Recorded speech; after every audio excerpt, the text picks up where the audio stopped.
এই শিব মন্দিরটা দেখো অসাধারণ। যেদিন আমরা দার্জিলিং গিয়েছিলাম, দার্জিলিং যাওয়ার পথে দার্জিলিং পাওয়ার প্রায় 1 ঘন্টা আগে এই শিব মন্দিরটা পাওয়া যায়। শিব মন্দিরটা কিন্তু অনেক উপরে, দেখো অনেকগুলো সিঁড়ি আছে এখানে। এখান থেকে পুরো এই যে ঘুরে ঘুরে ঘুরে ঘুরে তারপরে উপরে উঠতে হয়। আর বিরাট বড় শিব মন্দির, কি সুন্দর লেগেছিল কি বলবো। 3 দিকে 4 দিকে রাস্তা ছিল, মানে 4 দিকে 4টা রাস্তা যাচ্ছিল। আর এই জায়গাটাতে শিব মন্দির। এই যে দেখো আমার দিদির ছেলে বিশাল, ও উঠলো উপরে, মানে ও বলছে যে উপরে ওঠার পর ওকে এখানে ফটো তোলার জন্য। তারপরে ওকে তুললাম এখানে ফটো, খুব সুন্দর হয়েছে সত্যি। শিব মন্দিরটার কথা এখনো আমার মনে মনে আসে যে এত সুন্দর মন্দিরটা। আর আমরা সত্যি সেই জায়গাটার ভিউগুলো এত সময় দাঁড়াবে, যেদিকে তাকাবে সেদিকে সুন্দর আর দারুণ লেগেছিল। আর সুন্দর সকালের একটা মিষ্টি হাওয়া দিচ্ছিল। আর সেই জায়গাটা এত ঠান্ডা ঠান্ডা হাওয়া, আর চারিদিকে তাকালে যেদিকে তাকাবে শুধু পাহাড় আর পাহাড়, আর পাহাড়ের মাঝে মাঝে ঘর, এত সুন্দর লাগছে। তারপরে ওখানটা আমাদের 10-15 মিনিট দাঁড়ালো গাড়ি, তারপরে ছেড়ে দিল। আর এই যে যত আগের দিকে যাচ্ছি অত মনে আমার রাস্তাগুলো বেশি সুন্দর লাগছে। চারিদিকে, মানে চারিদিকে বলতে 2 দিকে, রাস্তার 2 দিকে এই যে দেখো চাপাতা বাগান, আর মিডিলে মিডিলে ঘরগুলো দেখা যাচ্ছে। আর নিচের ঘরগুলো আমরা রাস্তার উপরে উঠে গেলাম, মানে আরেকটা রাস্তা ঘুরে ঘুরে যখন উপরে উঠে গেলাম ওই যে নিচের রাস্তাটা দেখা যাচ্ছে। আর এত সুন্দর লাগছে। আর আমি ভয়ে তো ক্যামেরা করতে পারছি না, কারণ ওই দেখো দূরে রাস্তা, ওদিক থেকে কিন্তু আমরা এসে পড়েছি, এখন অন্য রাস্তায় উঠে গেলাম। এই দেখো ঘরগুলো দেখা যাচ্ছে দূরের থেকে। আর ক্যামেরা করতে আমার ভয় লাগছে, কারণ যদি আমার হাতের থেকে মোবাইলটা পড়ে যায় তাহলে শেষ, আর ওখান থেকে মোবাইল আনা অসম্ভব ব্যাপার হয়ে যাবে। আমার ছেলে বারবার আমার থেকে মোবাইলটা নিচ্ছিল যে ক্যামেরা করবে বলে, কিন্তু আমি অনেক ভয়ে ভয়ে অল্প অল্প ক্যামেরা করেছি, কারণ তোমাদের সাথে শেয়ার করার জন্য। আর ভিডিওগুলো তোমাদের সাথে শেয়ার করতে অনেকটা লেট হয়ে গেলো, কারণ এতদিন খুবই ব্যস্ত ছিলাম। দার্জিলিং থেকে আসার পরে শিলিগুড়ি কয়েকদিন ব্যস্ত ছিলাম, তারপরে এসে পড়লাম লামডিং। আর এখানে আসার পর আমাদের এখানে আবার শীতলা পুজো হচ্ছিল, তো এখানে শীতলা পুজোতে কয়েকদিন ব্যস্ত ছিলাম।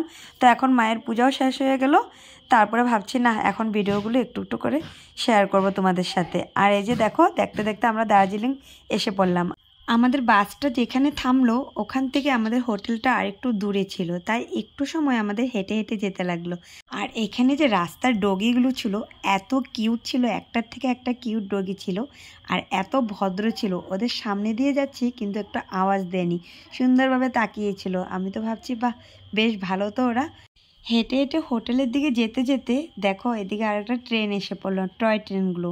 আর এটা দেখার জন্য আমরা সবাই দাঁড়িয়ে পড়লাম। আর বিশাল তো দেখো ট্রেনের সামনে গিয়ে সেলফি তোলা শুরু করলো। আর ট্রেনগুলো দেখতে কিন্তু অসাধারণ লাগে, সত্যি দারুণ জায়গাটা।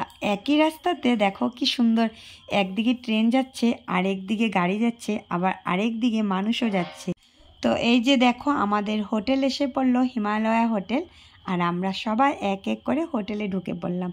আর হোটেলে ঢুকে আগে গোপাল সোনাকে বসালাম। এখনও আমরা হল রুমে আছি, ভিতরে ঢুকিনি, আমাদের রুমে এখনও ঢুকিনি। এখানে বসলাম। আর হোটেলের ম্যানেজারটা খুব ভালো ছিল, আগে আমাদেরকে চা দিল।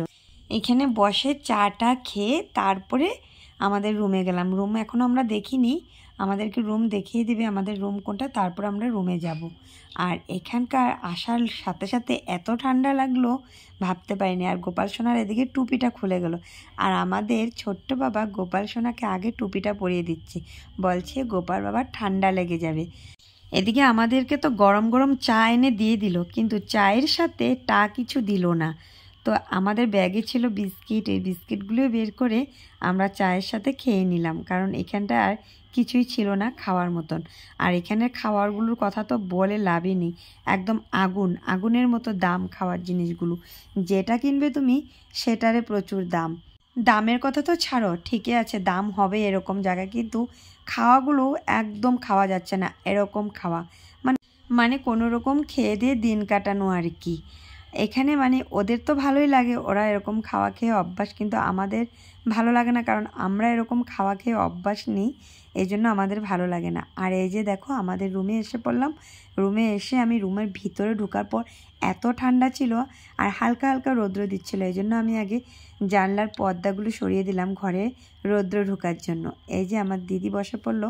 এখন ভাবছি আমরা কোথায় যাব, কিন্তু সকাল 9টা থেকে 9:30টার মধ্যে আমরা পৌঁছে গেলাম। তো এই সারাদিনটা তো আমাদের হাতে আছে, ভাবছি আজকে তো যেতে হবে কোনোখানে, কারণ ঘুরতে এসে ঘরে বসে থাকলে তো আর হবে না, ঘুরতে আসলাম ঘুরতেই যাব।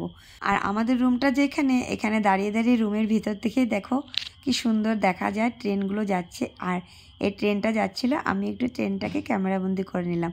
খুব অসাধারণ লাগছে ট্রেনগুলো দেখতে, না এত আদর লাগে, সত্যি সুন্দর ট্রেনগুলো, খুব ভালো লাগে।